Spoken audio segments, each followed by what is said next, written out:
प्रकरण 9। परमानंद मगन भगत और उनकी ईश्वर के साथ प्रेम लीला। छोटे महाशय बैठो, मैं अपनी जगन माता से वार्तालाप कर रहा हूँ। मैंने अत्यंत श्रद्धा के साथ कमरे में चुपचाप प्रवेश किया था। मास्टर महाशय के देवता सदृश रूप ने मुझे चकाचौंध कर दिया। श्वेत रेशम समान दाढ़ी और विशाल तेजस्वी नेत्रों से युक्त वे पवित्रता का साक्षात अवतार लग रहे थे। ऊपर की ओर उठा हुआ उनका चेहरा और जुड़े हुए हाथ देखकर मैं समझ गया कि उनके पास मेरे उस प्रथम आगमन ने उनकी अर्चना में बाधा डाली है। उस समय तक मुझे जितने धक्के लगे थे उन सब से बढ़कर 13वां धक्का उनके स्वागतपूर्ण सरल शब्दों से लगा। माँ की मृत्यु के कारण हुए विरह दुख को ही मैं दुख की पराकाष्ठा मानता आ रहा था। अब अपनी जगन्माता से विरह की भावना मेरी आत्मा को अवर्णनीय यातना देने लगी। विलाप करते हुए मैं जमीन पर गिर पड़ा। छोटे महाशय, शांत हो जाओ। संतवर को सहानुभूतिपूर्ण दुख हो रहा था। किसी अगाध समुद्र में असहाय छोड़ दिए गए मनुष्य की तरह अपने बचाव का एकमात्र उपाय जानकर मैंने उनके चरणों को कसकर पकड़ लिया। महात्मन, आप मध्यस्थता करें। जगन्माता से पूछिए कि क्या मुझ पर उनकी कृपा दृष्टि होगी।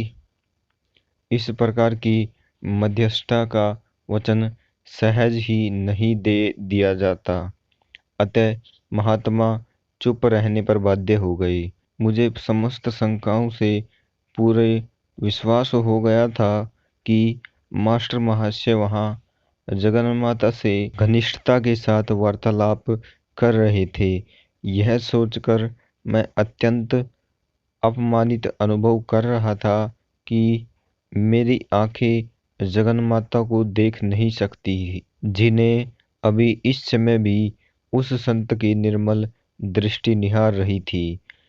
निर्जलता पूर्वक उनके पांव पकड़े हुए और उनके सौम्य विरोध को अनसुना करते हुए मैं बार बार उनकी मध्यस्थता की कृपा की याचना उनसे करता रहा। मैं परमप्रिय माँ तक तुम्हारी प्रार्थना पहुंचा दूंगा। मास्टर महाशय ने आखिर हार मानकर सहानुभूतिपूर्वक धीरे से मुस्कुराते हुए कहा। क्या शक्ति थी उन शब्दों में कि मेरा मन विरह व्याकुलता से तुरंत मुक्त हो गया। महाशय, अपना वचन याद रखिए। माँ का संदेश पाने के लिए मैं पुनः शीघ्र ही आपकी सेवा में उपस्थित हो जाऊंगा। एक क्षण पूर्व ही दुख और सिसकियों से मेरा जो कंठ स्वर अवरुद्ध होता हुआ जाता था, अब आशा की आनंद ध्वनि से मुखरित हो रहा था। लंबे जीने से नीचे उतरते उतरते अतीत की स्मृतियों से मेरा मन भर आया। 50 हैम्पशायर स्ट्रीट के इसी घर में, जो अब मास्टर महाशय का आवास था, किसी समय मेरा परिवार रहा करता था। यही मेरे माँ की मृत्यु हुई थी। स्वर्गवासी माता के लिए यहीं पर मेरा मानवीय हृदय पीड़ित हुआ था और यहीं पर आज जगन माता के विरह में मेरी आत्मा विरुद्ध हो उठी थी। मेरे शोक विह्वलता मन की वेदनाओं और अंततः मेरी निर्मयता की मौन साक्षी बनी यही वे पुनीत दीवारें थी। घर जाते हुए मेरे पाँव उत्सुकतावश जल्दी जल्दी उठ रहे थे। अपनी छोटी सी अटारी में मैं 10 बजे तक एकांत में ध्यान करता रहा।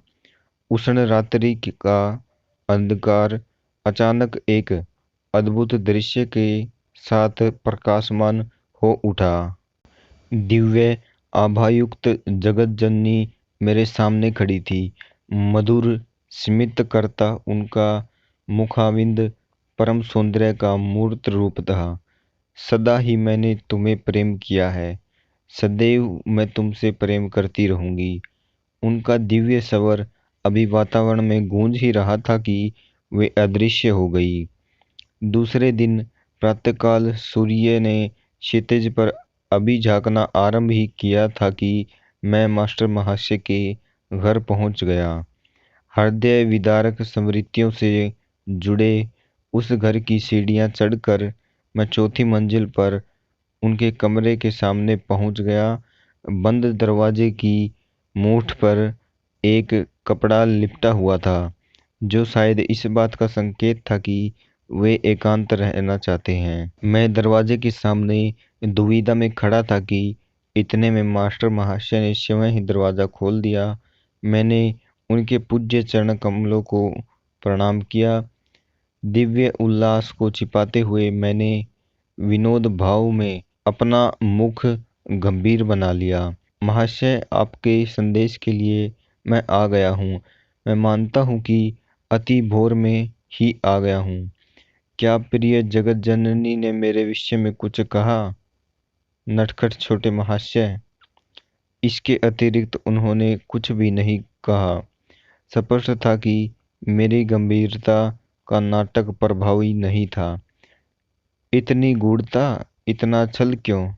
क्या संत कभी सीधी बातें नहीं करते? मैं शायद थोड़ा चिढ़ गया था। क्या मेरी परीक्षा लेना अनिवार्य है? उनकी शांत आंखें समझदारी और विवेक से भरपूर थी।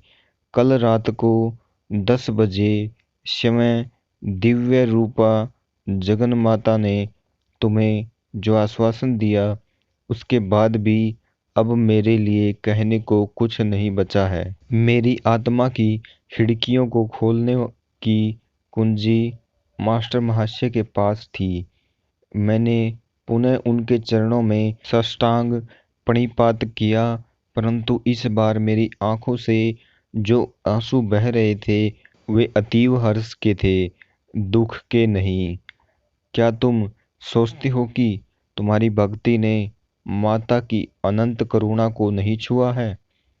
ईश्वर का मातृत्व, जिसे तुमने मानवी और दैवी रूपों में पूजा है, तुम्हारी आर्द्र पुकार का उत्तर दिए बिना कदापि नहीं रह सकता। ये सीधे साधे संत कौन थे जिनका परम सत्ता से किया गया छोटे से छोटा अनुरोध भी मधुर स्वीकृति पा जाता था? इस संसार के जीवन में उनकी भूमिका अत्यंत साधारण थी, जो मेरी दृष्टि में विनम्रता के सर्वश्रेष्ठ व्यक्ति के अनुरूप थी। हेम्सहर्ट स्ट्रीट के इस घर में मास्टर महाशय लड़कों के लिए एक छोटा सा हाई स्कूल चलाते थे। उनके मुंह से कभी डांट फटकार का कोई शब्द नहीं निकलता था। उनका अनुशासन किसी नियम या छड़ी की वजह से नहीं था। इन सादगीयुक्त कक्षाओं में सच्चा उच्चतर गणित सिखाया जाता था, और सिखाया जाता था प्रेम का रसायन शास्त्र, जिसका पाठ्यपुस्तकों में कोई भी उल्लेख नहीं मिल सकता। अगम्य प्रतीत होने वाले नीरस उपदेशों की अपेक्षा आध्यात्मिक सत्संग के द्वारा ही वे अपने ज्ञान का प्रसार करते थे। जगत जननी के विशुद्ध प्रेम में वे इतने चूर रहते थे कि मान अपमान की बाह्य औपचारिकताओं की ओर उनका कोई ध्यान नहीं रहता था। मैं तुम्हारा गुरु नहीं हूँ, तुम्हारे गुरु थोड़े समय बाद आएंगे, उन्होंने मुझसे कहा। उनके मार्गदर्शन में प्रेम और भक्ति के रूप में तुम्हें मिली ईश्वर की अनुभूतियाँ उनके अगाध ज्ञान की अनुभूतियों के रूपांतरित हो जाएंगी। प्रतिदिन दोपहर ढलते ढलते मैं हेम्सहर्ट स्ट्रीट में उनके घर पहुंच जाता। मुझे मास्टर महाशय के उस दिव्य चषक की चाह रहती थी, जो इतना लबालब भरा हुआ था कि उसकी बूंदें प्रतिदिन मेरे ऊपर छलकती थी। पहले कभी भी इतने भक्ति भाव से मैं नतमस्तक नहीं हुआ था। अब तो मास्टर महाशय के चरण स्पर्श से पुनीत हुई भूमि पर केवल चलने का अवसर मिलने को भी मैं अपना सौभाग्य मानने लगा। महाशय, कृपया इस चंपकमाला को धारण कीजिए। मैंने यह खास आपके लिए बनाई है। एक दिन शाम को मैं अपनी पुष्पमाला हाथ में लिए उनके घर पहुंच गया, परंतु बार बार इस सम्मान को अस्वीकार करते हुए वे संकोच से पीछे हट गए। मेरे दुख का अनुभव करते हुए अंततः उन्होंने मुस्कुराते हुए इसे स्वीकार कर लिया। चूंकि हम दोनों ही माँ के भक्त हैं, इसलिए इस शरीर में वास करने वाली माँ के प्रति अपनी श्रद्धा के रूप में तुम वह माला इस देह मंदिर को पहन सकते हो। उनके विशाल स्वभाव में कहीं तनिक भी जगह नहीं थी कि अहंकार अपना पग जमा सके। कल हम मेरे गुरु के वास से सदा के लिए धन्य हुए दक्षिणेश्वर के काली मंदिर चलेंगे। मास्टर महाशय ईशा सदृश गुरु श्री रामकृष्ण परमहंस के शिष्य थे। अगले दिन सुबह दक्षिणेश्वर तक की 4 मील की यात्रा हमने नाव से तय की। काली के 9 गुंबद वाले मंदिर में हमने प्रवेश किया, जहां मां काली और शिव की मूर्ति अति कौशल से निर्मित चांदी के चमकदार सहस्त्रदल कमलों पर विराजमान है। मास्टर महाशय आनंद से प्रफुल्लित हो उठे। वे अपनी प्रियतम मां के साथ अथक प्रेम लीला में मगन थे। जैसे जैसे वे मां का नाम जपते रहे, मेरा आनंदित मन मानो उस सहस्त्रदल कमल की तरह ही सहस्त्र धाराओं में फूट पड़ रहा था। कुछ देर बाद हम दोनों उस पुण्य भूमि में टहलते टहलते झाऊ के झरमूट में जाकर रुक गए। इस पेड़ की विशेषता स्वरूप इससे झरने वाला मधुर रस मानो मास्टर महाशय के झरते अमृत का प्रतीक था। उनका नाम जप चलता ही जा रहा था। झाऊ के गुलाबी पर्दार पुष्पों के बीच में घास पर सख्त निश्चल शरीर से बैठा रहा। उतने समय के लिए मैं शरीर को भूलकर दिव्य लोकों की यात्रा करता रहा। इस संत के साथ हुई दक्षिणेश्वर की अनेक तीर्थ यात्राओं में यह प्रथम थी। मास्टर महाशय से ही मैंने ईश्वर के मातृत्व पक्ष या ईश्वरीय करुणा के माधुर्य को जाना। उस शिशु सरल संत को ईश्वर के पितृत्व पक्ष या ईश्वरीय न्याय में कोई रुचि नहीं थी। कठोर सटीक गणितीय निर्णयों की कल्पना ही उनके कोमल स्वभाव के विपरीत थी। ये तो पृथ्वी पर स्वर्ग के साक्षात देवताओं के प्रतिरूप हैं। एक दिन उन्हें प्रार्थना करते देख मेरे मन में उनके प्रति प्रेम से भरकर विचार उठा। किसी प्रकार की निंदा, आलोचना या गुण दोष का विचार भी उनके मन में नहीं उठा। वे तो इस जगत को आग पवित्रता से चिर परिचित अपनी दृष्टि से ही निहारते थे। उनके काया, वाणी, मन, कर्म सब कुछ उनकी आत्मा की सरलता के साथ सहज सुसामंजस्य रखते थे। मेरे गुरुदेव ने मुझे यही बताया था। अपने हर उपदेश को किसी प्रकार के आग्रह या अधिकार वाणी के बिना इसी श्रद्धापूर्ति वाक्य के साथ वे समाप्त करते थे। श्री रामकृष्ण के साथ मास्टर महाशय की एकात्मता इतनी गहरी हो गई थी कि अपने किसी भी विचार को अब वे अपना विचार नहीं मानते थे। एक दिन संध्या जब मास्टर महाशय और मैं एक दूसरे के हाथ थामे उनके स्कूल के पास वाले रास्ते पर चल रहे थे, मेरा आनंद फीका हो गया। जब मैं एक परिचित घमंडी व्यक्ति वहां आ पहुंचा। उसने अपने लंबे प्रवचन से हमें तंग कर दिया। मैं देख रहा हूं कि तुम इस आदमी से प्रसन्न नहीं हो, मास्टर महाशय की मेरे कान में यह फुसफुसाहट अपनी ही बातों में मगन उस घमंडी को सुनाई नहीं दी। मैंने इस बारे में जगन्माता को बता दिया है। उन्हें भी हमारी दुखद परिस्थिति का ज्ञान है। उन्होंने वचन दिया है कि जैसे ही हम उस लाल मकान के पास पहुंचेंगे, वे इस आदमी को एक अत्यावश्यक काम की याद दिला देंगी। मेरी दृष्टि उस मुक्ति स्थल पर लगी रही। उसके लाल द्वार पर पहुंचते ही अपना अधूरा वाक्य भी पूरा किए बिना और कुछ भी कहे बिना वह व्यक्ति अचानक मुड़कर चला गया। विक्षुब्ध वातावरण में फिर से शांति छा गई। एक अन्य दिन मैं हावड़ा रेलवे स्टेशन के पास अकेला ही टहल रहा था। एक पल के लिए मैं एक छोटे से मंदिर के पास खड़ा हो गया और वहां ढोलक करताल के शोर में जोर जोर से कीर्तन करते लोगों को मन ही मन कोसने लगा। केवल मुंह से तोते की तरह प्रभु का पवित्र नाम लेते रहने वाले इन लोगों के कीर्तन में भक्ति का कितना अभाव है, मैं मन ही मन सोच रहा था।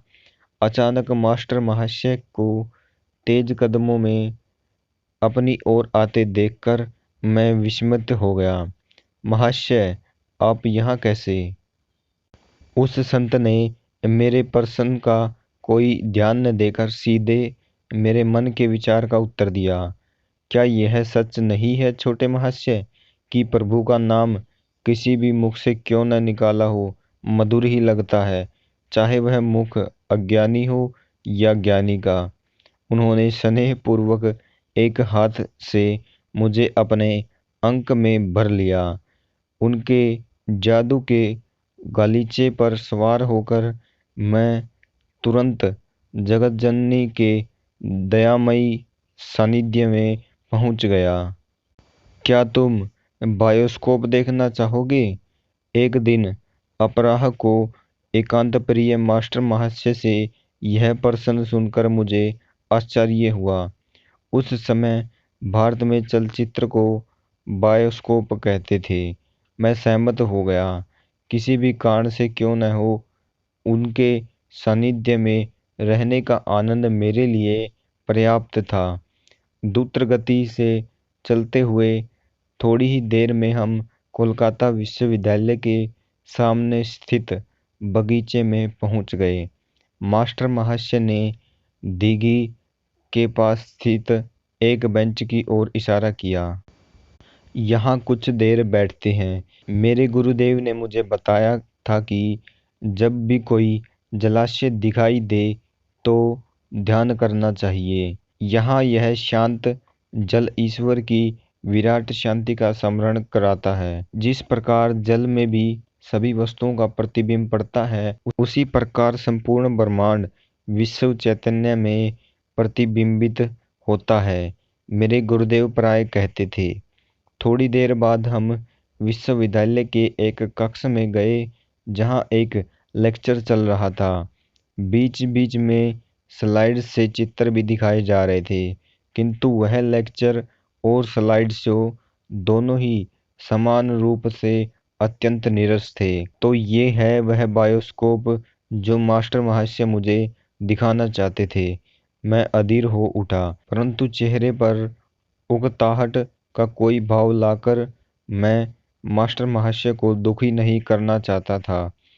इतने में वे चुपचाप मेरी ओर झुके। मैं देख रहा हूँ छोटे महाशय कि तुम्हें यह बायोस्कोप अच्छा नहीं लग रहा। मैंने यह बात जगतजननी को बता दी है और उन्हें भी हम दोनों से पूर्ण सहानुभूति है। उन्होंने मुझसे कहा है कि अब बिजली की रोशनी बंद हो जाएगी और तब तक पुनः नहीं चलेगी जब तक हम दोनों यहाँ से खिसक न लें। जैसे ही मेरे कान में चल रही उनकी यह फुसफुसाहट समाप्त हुई, कक्ष में अंधेरा छा गया। अब तक ऊंची आवाज में जोर जोर से व्याख्यान दे रहे प्रोफेसर महोदय की वाणी विस्मय से एक पल के लिए रुक गई और फिर उन्होंने कहा, इस कक्ष की विद्युत प्रणाली में कुछ गड़बड़ मालूम होती है। इतने में मास्टर महाशय और मैं उस कक्ष के द्वार से बाहर निकल चुके थे। बरामदे में से जाते हुए मैंने पलटकर पीछे देखा तो उस कक्ष में फिर से रोशनी हो गई थी। छोटे महाशय, उस बायोस्कोप से तुम निराश हो गए थे, परंतु मैं समझता हूँ कि तुम्हें एक दूसरा बायोस्कोप अवश्य पसंद आएगा।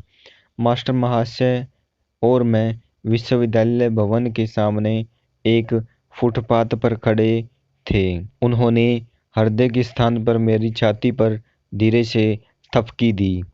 उसी समय मुझ पर एक अद्भुत निस्तब्धता छा गई, जैसे आधुनिक बोलपट यदि ध्वनि यंत्र में कुछ खराबी आ जाए तो मूक चलचित्र बन जाते हैं, उसी प्रकार विधाता के हाथ ने किसी अगम्य चमत्कार के द्वारा जगत के सारे कोलाहल का गला घोट दिया।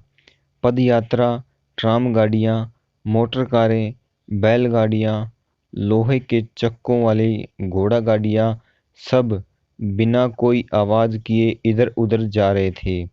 मैं अपने पीछे दाएं बाएं से सभी दृश्य वैसे ही देख रहा था जैसे अपने सामने के दृश्य, मानो मेरी दृष्टि सर्वव्यापी हो गई है। कोलकाता के उस छोटे से हिस्से की समस्त गतिविधियों का परिदृश्य मेरे समक्ष बिना कोई आवाज किए चल रहा था। राख की पतली परत के नीचे आने वाली अग्नि की दीप्ति के समान मध्यम प्रभा सारे परिदृश्य में व्याप्त थी। मेरा अपना शरीर उस परिदृश्य में विद्यमान अनेकानेक परछाइयों से अधिक कुछ भी नहीं लग रहा था। फर्क सिर्फ इतना था कि मेरे शरीर की परछाई निश्चल थी, जबकि अन्य सभी परछाइयाँ बिना किसी आवाज के इधर उधर जा रही थी। कई लड़के जो मेरे मित्र थे मेरी ओर आए और चले गए। यद्यपि उन्होंने मेरी ओर सीधा देखा, परंतु उसमें पहचान का कोई संकेत तक नहीं था। इस अद्वितीय मूक नाट्य ने मुझे एक अवर्णनीय आनंद से विभोर कर दिया। मैं किसी आनंदामृत के झरनों से जी भरकर अमृत पान कर रहा था। अकस्मात मेरी छाती पर पुनः मास्टर महाशय का कोमल आघात हुआ। जगत का कर्णकर्षक कोलाहल मेरी अनिच्छुक स्वर्णेंद्रियों पर टूट पड़ा। मैं लड़खड़ाया जैसे किसी ने अत्यंत नाजुक स्वपन से निष्ठुरतापूर्वक जगा दिया हो। वह दिव्य मदिरा मेरे पहुंच से बाहर हटा दी गई। छोटे महाशय, मैं देख रहा हूं कि यह दूसरा बायोस्कोप तुम्हें अच्छा लगा। वे मुस्कुरा रहे थे। मैं कृतज्ञतावश उनके सामने भूमि पर माथा टेकने के लिए झुकने लगा। अब तुम मेरे साथ यह नहीं कर सकते, उन्होंने कहा। तुम जान गए हो कि भगवान तुम्हारे देह मंदिर में स्थित है। मैं जगन माता को तुम्हारे हाथों के माध्यम से अपने चरणों को नहीं छूने दूंगा। यदि किसी ने सीधे साधे विनम्र मास्टर महाशय को और मुझे उस समय उस भीड़ भरे फुटपाथ से दूर जाते देखा होगा तो अवश्य ही संदेह हुआ होगा कि हम दोनों नशे में धुत हैं। मुझे लग रहा था कि संध्या के प्रकाश की रंग बदलती छटाएं भी हमारी ही तरह ईश्वर के नशे में डूबी जा रही थी। तुच्छ शब्दों में उनकी महत कृपा का वर्णन का प्रयास करते हुए यह विचार मेरे मन में आए बिना नहीं रह सकता था कि मास्टर महाशय और अन्य संत जनों को जिनसे मैं मिला था उस समय यह ज्ञात होगा कि अनेक वर्षोपरांत मैं एक पाश्चात्य देश में बैठकर उनके भगवद भक्ति रस के ओतप्रोत जीवन की गाथाएं लिखूंगा। उन्हें इसका पूर्ण ज्ञान हो तो मुझे कोई आश्चर्य नहीं होगा, न ही मैं सोचता हूँ मेरे पाठकों को होगा। जो यहाँ तक मेरे साथ रहे हैं। सभी धर्मों के संतों ने ईश्वर को दिव्य प्रियतम मानकर उस सरल आधार पर ईश्वर साक्षात्कार प्राप्त किया है। चूंकि परम ब्रह्मा निर्गुण और अचिंत्य है, इसलिए मानवीय विचार और आकांक्षा ने सदा ही उसे जगन्माता का रूप दिया। साकार सगुण ईश्वर और निराकार निर्गुण ब्रह्मा के मतों का संयोग हिंदू विचारधारा की प्राचीन उपलब्धि है, जिसका प्रतिपादन वेदों और भगवत गीता में किया गया है। परस्पर विरोधी विचारों का यह मिलाप हृदय और बुद्धि दोनों को ही संतुष्ट करता है। भक्ति और ज्ञान मूल्यतः एक ही है। परप्रति और शरणागति वस्तुतः सर्वोच्चम ज्ञान के पथ हैं। मास्टर महाशय एवं अन्य सभी संतों की विनम्रता इस बोध से उपजती है कि वे पूर्णतः उस ईश्वर पर निर्भर है जो एकमात्र जीविताधार और एकमात्र विधाता है। चूंकि ईश्वर का स्वरूप ही आनंद है, अतः ईश्वर के साथ तदात्मक होने वाला या उसमें मगन होने वाला मनुष्य सहज ही असीम आनंद को अनुभव करता है। आनंद उन सब चीजों में सर्वप्रथम और सर्वोपरि है जिनके लिए आत्मा और इच्छा शक्ति तड़पती है। सभी युगों के संतों ने शिशु सुलभ भाव से जगन्माता को प्राप्त किया और उन सभी ने कहा कि उन्होंने सदा ही जगन्माता को उनके साथ खेलते पाया। मास्टर महाशय के जीवन में महत्वपूर्ण और महत्वहीन अवसरों पर भी इस दिव्य खेल की अभिव्यक्तियां स्पष्ट हुई। ईश्वर की दृष्टि में कुछ भी छोटा या बड़ा नहीं होता। यदि छोटे से परमाणु को बनाने में ईश्वर ने अपनी अतिशय सूक्ष्म दर्शिता के औचित्य को न लगाया होता, तो क्या आकाश अभिजीत और स्वाति नक्षत्रों जैसी गौरवशाली रचनाओं को धारण कर पाता। महत्वपूर्ण और महत्वहीन का भेद प्रभु के लिए निश्चय ही अज्ञात है कि कहीं एक सुई के अभाव में पूरा ब्रह्मांड ही ढह जाए।